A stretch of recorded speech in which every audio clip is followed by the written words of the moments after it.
শুধু তাই নয়, আমি জিবরিল আমিন যখন সোনার চেয়ারের উপরে বসে বসে পা দুলাতাম, ওই সময় আমার আল্লাহ ছোট্ট ছোট্ট সবুজ রঙের পাখিগুলোকে জান্নাতের ভিতরে, সবুজ রঙের ছোট ছোট পাখিগুলো ওরা জান্নাতে ওই ফলের উপরে বসে আল্লাহ আল্লাহ আল্লাহ আল্লাহ আল্লাহ লা ইলাহা ইল্লাল্লাহ, ওই পাখিগুলো শুধু আল্লাহ আল্লাহ আল্লাহ আল্লাহ আল্লাহ এসে রাসগার গুলো করতে থাকে।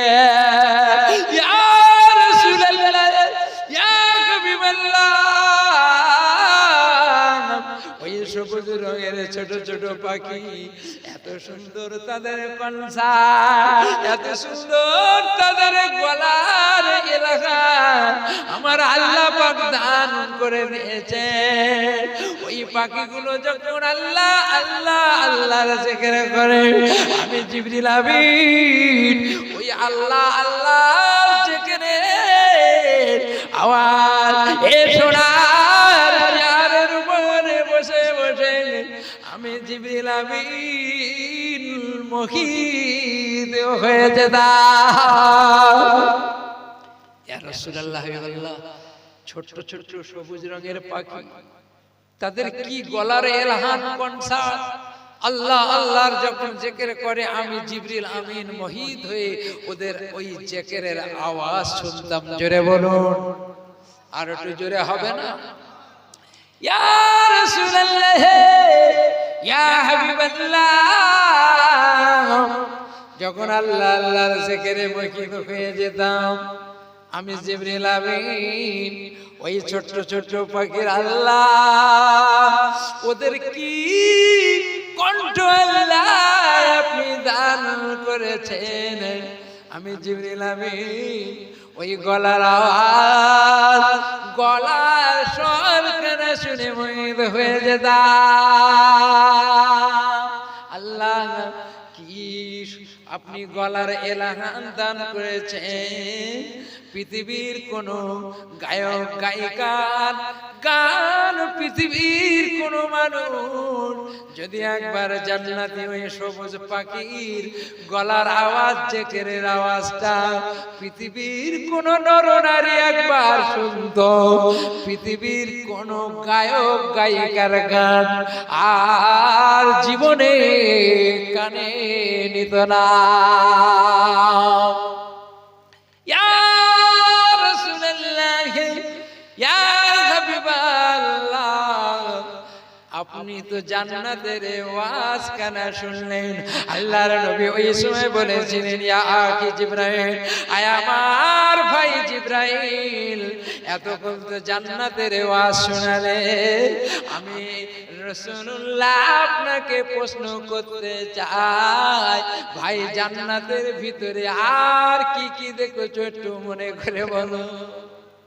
ইয়া রাসূলুল্লাহ ইয়া হাবিবাল্লাহ, জান্নাতের ভিতরে পূর্ব আকাশে একটা জ্যোতির্ময় তারা উঠত, আমি জিবরিল আমিন ওই জ্যোতির্ময় তারাখানা দেখে আমি মোহিত হয়ে যেতাম।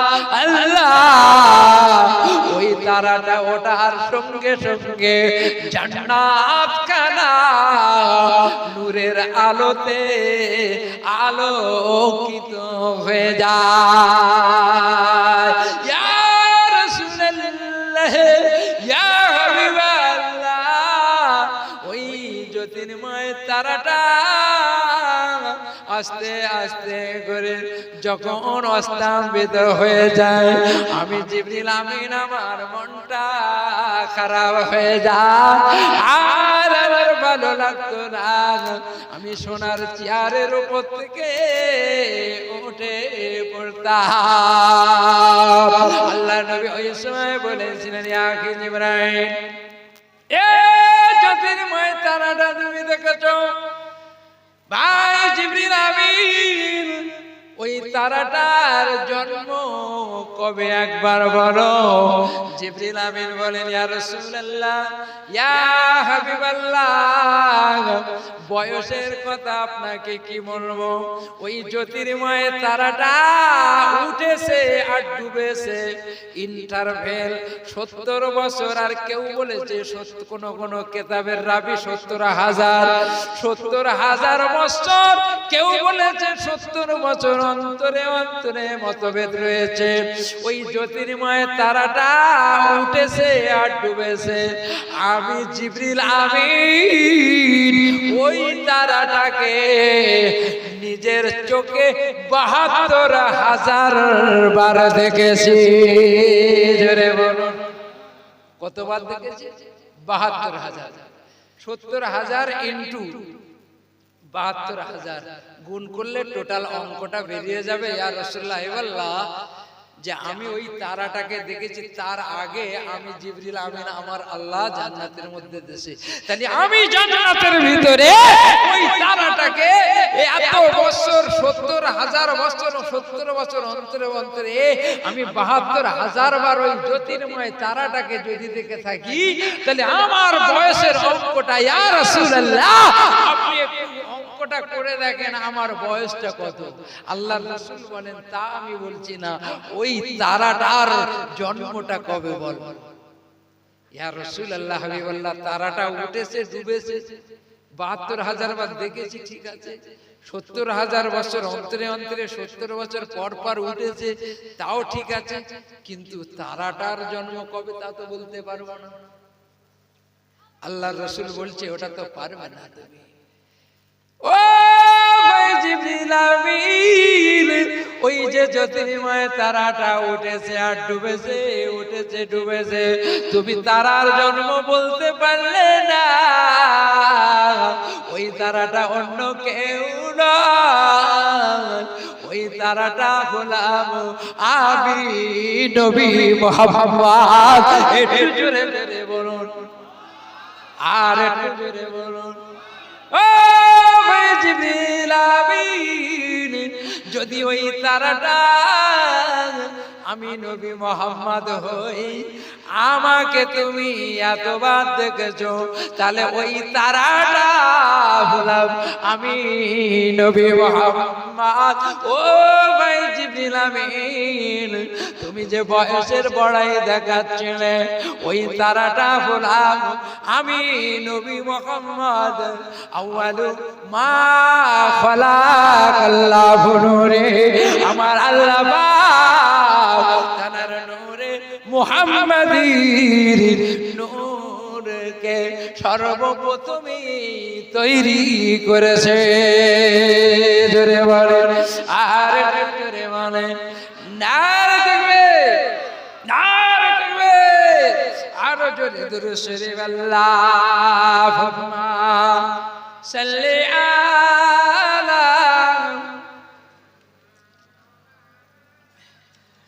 ওয়া আলা আলি সাইয়্যিদিনা। ऐ मुझको पिला दे इश्क का जाम, तू आका और मैं हो गुलाम। मुझको पिला दे इश्क का जाम, तू आका और मैं हो गुलाम। रब के दुलार तुम ही तो हो, रब के दुलार तुम ही तो हो, सबके सहार तुम ही तो हो। आए नबी जितनी दुनिया में सबसे प्यारे तुम ही तो हो। भेजो खुदा ने तुझको सलाम, भेजो खुदा ने तुझको सलाम, तो आका और मैं हो गुलाम। मुझको पिला दे इसकी का जाम, तो आका और मैं हो गुलाम। अल्लाहुम्मा, একটু জোরে বলেন না, আওয়াজ নেই। ওয়ালা আলি সাইয়্যিদিনা।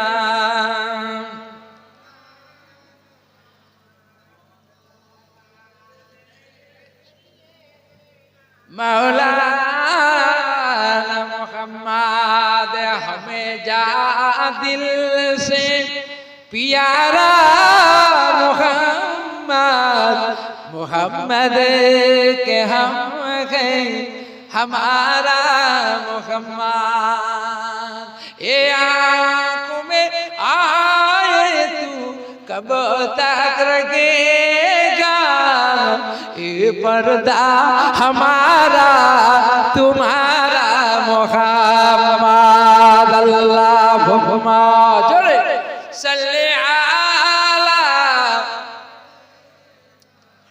व अला आले सय्यिदिना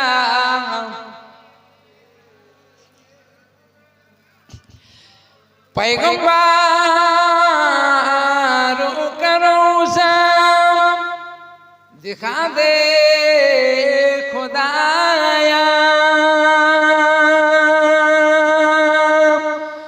दरे मुदाद से मिला दे खुदाया शरबे मोहब्बत पिला दे खुदाया पैगंबरों का रोज़ा दिखा दे खुदाया अल्लाहुम्मा जोरे व अला आले सय्यिदिना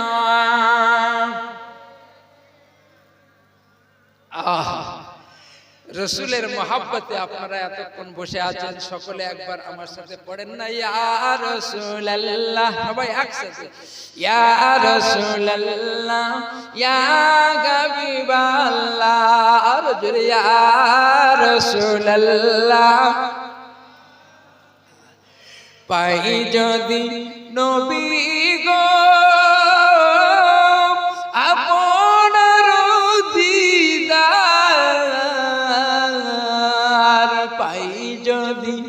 নবী গো আপনার দিদার আর মওতের যাতনা থাকিবে না আমার ইয়া রাসূলুল্লাহ জোরে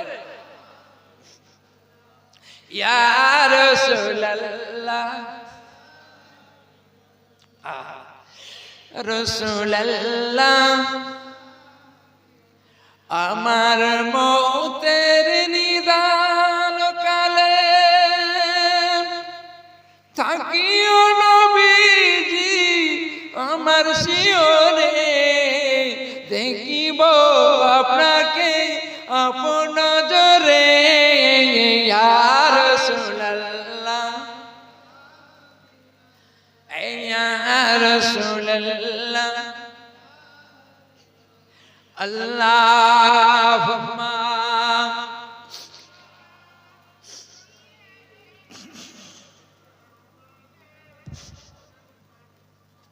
wa ala alihi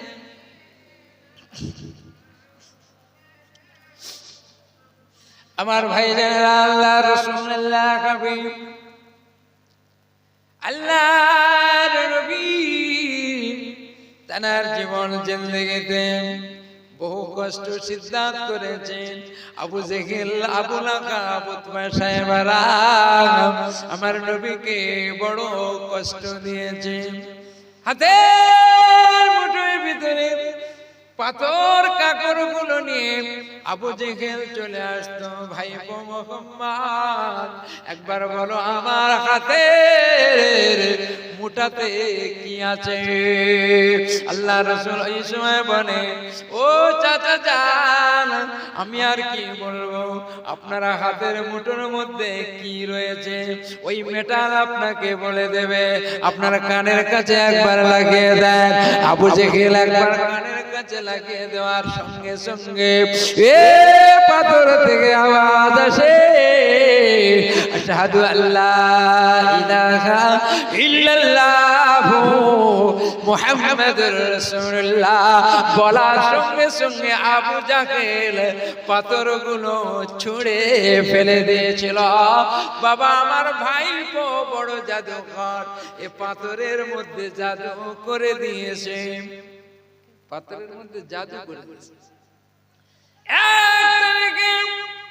Abu Jahl আল্লাহর নবীকে দাওয়াত করেছেন একটা বড় স্টেজ জলসার মাহফিলে, একটা স্টেজ তৈরি করে বলে ভাই মুহাম্মদ তোমার আমার ওই জলসাতে ইনভাইট রইল, দাওয়াত রইল। আমি রোমের বাদশা হাবিব বিন মালিককে আমার স্টেজে প্রধান আজকের অতিথি হিসেবে আপ্যায়ন করেছি। ও আমার ভাই আমার স্টেজে তুমি একবার হাজির হয়ে যাবে। আল্লাহর নবী আল্লাহর হাবিব মনে বড় ব্যথা, চাচা বড় অপমান করে, কিন্তু চাচার স্টেজে তো যাওয়ার মন নাই, তাই তিনি যাবেন না, শুয়ে রয়েছেন। হঠাৎ করে উঠে পড়েছেন, আমার চাচা বলেছে আমি স্টেজে যাব। কিন্তু আবু জেহেলের একটাই মাত্র উদ্দেশ্য, আমার আপনার নবী রহমতের নবীকে অপমান করার উদ্দেশ্য ছিল। কিন্তু ভাইজান তিনি যাবেন না, যাবেন না, আসবেন না। আল্লাহ রাসূল আল্লাহর হাবিব আসবেন না। ওই সময় গায়ে থেকে জুব্বা মোবারকটা পরে নিয়েছে, বলে আমার চাচা জানের স্টেজে আমি যাব। এমন সময় আম্মা জান খাদিজাতুল কুবরা আম্মা জান জামাটা জুব্বা মোবারকটা ধরেছে। ইয়া রাসূলুল্লাহ, ইয়া হাবিবাল্লাহ, আপনি যাবেন না, যাবেন না, আপনার চাচা আপনাকে বেইজ্জতি করবে, আপনাকে প্রাণে মেরে দেবে, আপনি আপনার চাচার জলসাতে যাবেন না। আল্লাহর নবী বলেন খাদিজা না না না না, আমি চলে গেলাম, আল্লাহকে আল্লাহর উপরে ভরসা করে আমি বেরিয়ে পড়লাম। খাদিজা তুমি চিন্তা করো না, করো না। এমন সময় স্টেজে গিয়েছেন, দুইখানা চেয়ার করেছেন, একটা সোনার চেয়ার করেছেন, আর একটা পাশে রূপোর চেয়ার করেছেন। এ সোনার চেয়ারটা ওটা হাবিব বিন মালিক, রোমের বাদশা হাবিব বিন মালিকের জন্য খাস করা হয়েছে। আর একটা পাশে রূপোর চেয়ার রয়েছে, এই রূপোর চেয়ারে আবু জেহেল বসবে, আর আমার ভাইপো মুহাম্মদ ও নিচে আসবে, আর তাকে প্রশ্ন করব। ওর প্রশ্নের উত্তর দিতে পারলে তবে আমার স্টেজে উঠবে, তা না হলে ওই আমার ভাইপো মুহাম্মদ স্টেজে চান্স পাবে না। রোমের বাদশা হাবিব বিন মালিক তিনি চলে এসেছেন, আল্লাহর নবী ও হাজির, আল্লাহর নবী দাঁড়িয়ে রয়েছেন। আবু জেহেল বলে ভাইপো তুমি এসেছো? বলে হ্যাঁ। বলে আমার কটা প্রশ্ন রয়েছে, উত্তর দিতে পারলে তবে তুমি আমার স্টেজে আসবে। কি প্রশ্ন চাচা? একবার বলেন, একবার বলেন। ওই সময়তে আবু জাহেল স্টেজের উপরে দাঁড়িয়ে বলেছিল, আমার ভাইপো তুমি বড় জাদুকর, তুমি আজকে আমার যে ভিতরে হাতের মুঠোতে কি আছে তার ভিতরে তুমি জাদু চালিয়ে দিয়েছো। তবে আজকে একটা প্রশ্ন করব, ওইখানে তোমার জাদু পৌঁছাবে না। কি প্রশ্ন? সে প্রশ্ন হলো আকাশের যে চন্দ্র রয়েছে, ওই চন্দ্রটা যদি তুমি আজকে এখানে দাঁড়িয়ে, রোমের বাদশা হাবিব বিন মালিক রয়েছে, আর যদি তুমি ওই চাঁদকে দ্বিখণ্ড করতে পারো, তাহলে আখিরি জামানার প্রফেট সত্যিকারে আপনি রহমত স্বরূপ নবী। আমি তোমার চাচা আবু জেহেল মেনে নিতে কোনো বাধা নাই। আল্লাহর নবীকে সঙ্গে সঙ্গে আল্লাহর নবী মাথাটা ঘাট করে স্টেজের নিচে দাঁড়িয়ে একবার আকাশের দিকে তাকায়। ও চাঁদ, ওই আকাশের চাঁদ, আমি মোহাম্মদ বিন আব্দুল্লাহ, আমার আল্লাহ পাক আমাকে যদি না বানাতো, ও চাঁদ তোমাকে আল্লাহ বানাতো না। আমি মোহাম্মদ বিন আব্দুল্লাহ বলি, ও চাঁদ একবার আকাশে দুটো টুকরা হয়ে যাও। বলার সঙ্গে সঙ্গে আল্লাহর নবী আঙুল শাহাদাত আঙুলের ইশারা করার সঙ্গে সঙ্গে এই চাঁদটা দুটো টুকরো হয়ে সাক্কে কামার হয়ে পৃথিবীর দুই স্থানে পড়ে গিয়েছিল। হবে না? আর একটু জোরে হবে না? দুটো টুকরো হয়ে পড়ে গেল। সঙ্গে সঙ্গে আন্ধিরা নেমে এলো, অন্ধকার হয়ে গেল। আকাশের চাঁদটা জমিনে পড়ে গেল। আবার আল্লাহর নবী চাঁদের ইশারা করলেন, ও চাঁদ আল্লাহর হুকুমে একবার আকাশের উপরে জুড়ে যাও। বলার সঙ্গে সঙ্গে আকাশের চাঁদটা আবারও পূর্বের ন্যায় হয়ে গেছিল। ও রোমের বাদশা হাবিব বিন মালিক, তাকে সোনার চেয়ারটা খাস করা হয়েছে। আল্লাহর নবী তো নিচে দাঁড়িয়ে রয়েছে। রোমের বাদশা ওই সময় বলেছিলেন, ও আবু জেহেল, আর দেরি নয়, দেরি নয়, মোহাম্মদ বিন আব্দুল্লাহকে একটু স্টেজের উপরে আসতে বলেন, আমি একটু ইস্তেকবাল জানাতে চাই।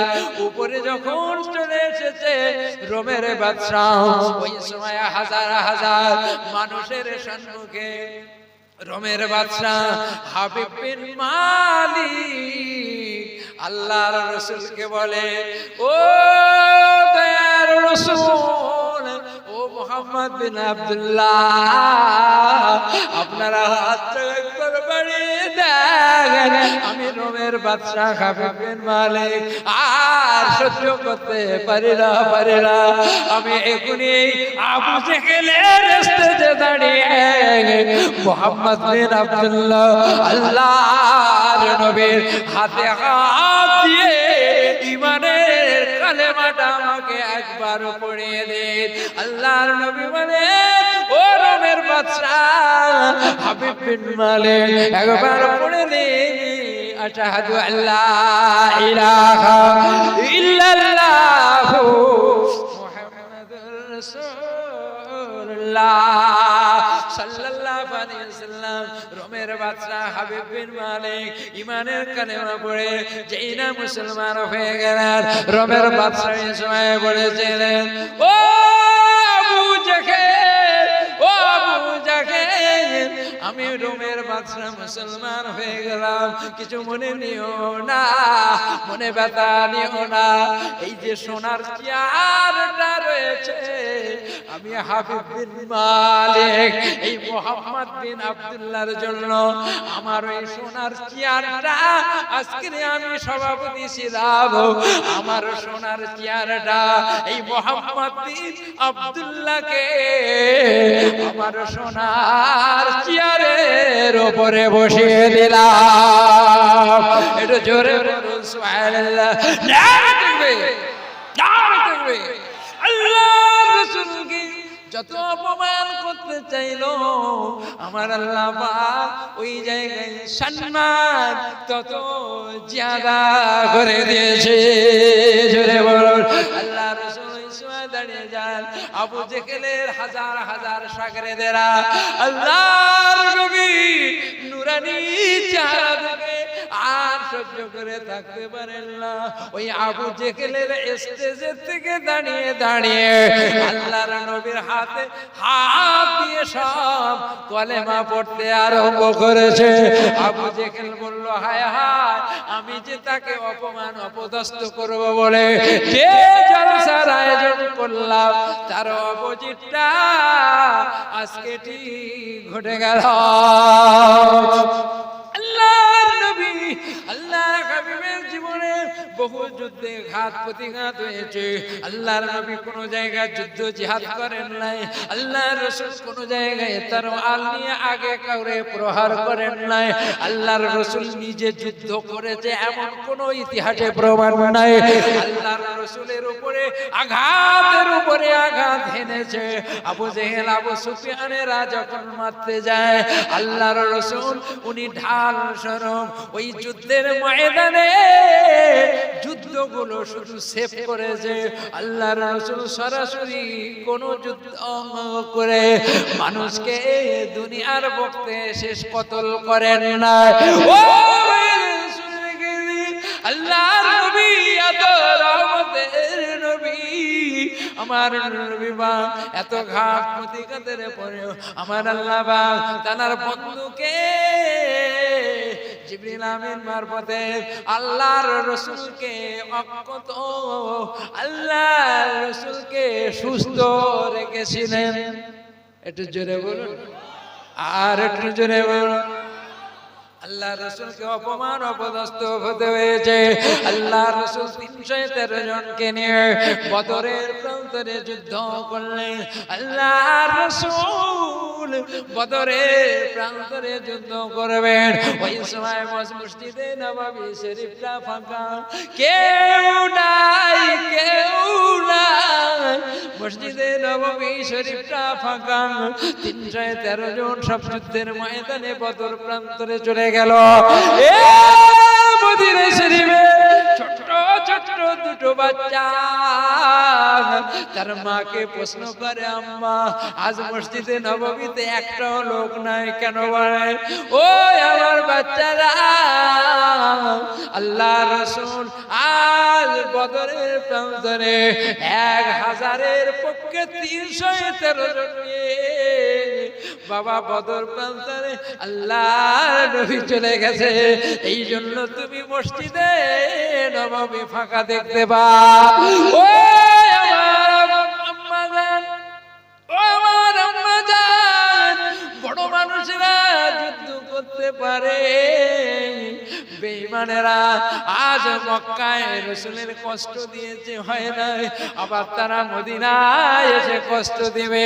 ও আমার আম্মা জান, আমরা ছোট ছোট বাচ্চা শিশু, আমাদের জন্য ছোট ছোট কি তরোয়াল নাই, ছোট ছোট অস্ত্র কি হয় না মা, একবার আমাদের হাতে তুলে দাও, আমরা জিহাদ ফি সাবিলিল্লাহ করতে যাব।